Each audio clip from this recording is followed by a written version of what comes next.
If you're a parent of a child with special needs, you already know that planning a family trip, well, it involves a whole other level of prep. So today, we're going to dive into how to handle potential health emergencies when you're traveling. We'll get into the practical steps that can turn all that worry into real confidence, so you can focus on what actually matters, making amazing memories with your family. You know, that quote really just gets to the heart of it, doesn't it? There's this incredible joy in showing your child the world, but it's almost always shadowed by that persistent what if, that little worry in the back of your mind about what might happen when you're far away from your trusted medical team.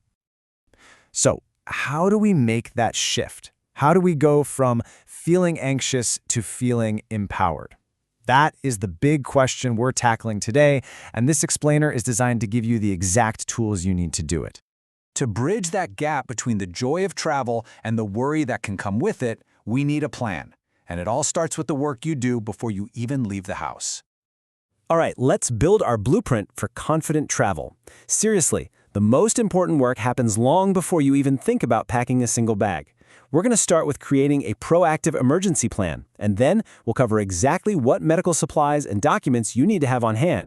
First things first, your plan has to be specific to your destination. So step 1, research medical facilities that actually understand your child's condition.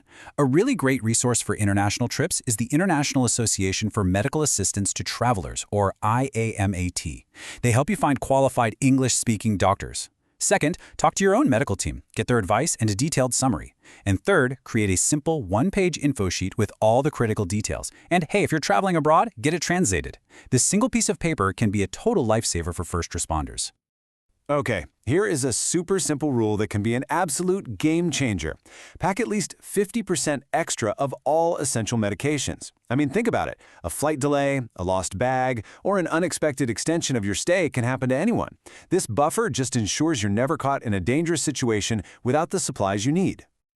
Next up, let's put together your essential medical kit. Always keep medications in their original containers. It'll save you a ton of headaches at customs. Beyond that, build a first aid kit that's tailored to your child's specific needs. And don't forget the practical stuff. Backup batteries for any devices, the right plug adapters for the country you're in, and a portable cooling case for any meds that need to be refrigerated. Oh, and a favorite toy or blanket? That can be a really powerful tool for stress relief in a tough moment. Now for the paperwork. I know, it can feel tedious, but it is absolutely vital. Have your insurance info ready, copies of all prescriptions with their generic names, and a doctor's letter that explains any controlled substances or special equipment you're carrying. Also, and this is important, if you're a single parent or traveling without the other legal parent, bring documents that prove you have the right to make medical decisions. All this prep work saves you from bureaucratic nightmares during a high-stress situation. Okay, so you've done all the prep work, you're ready. But what happens if an emergency actually occurs? Let's talk about how to navigate a crisis when you're in an unfamiliar place. The first and most important thing to do is to stay as calm as you possibly can and pull out that emergency plan you made. If you have a moment, call the medical facility ahead of time. Let them know you're coming and explain your child's needs. Once you get there, you are your child's #1 advocate.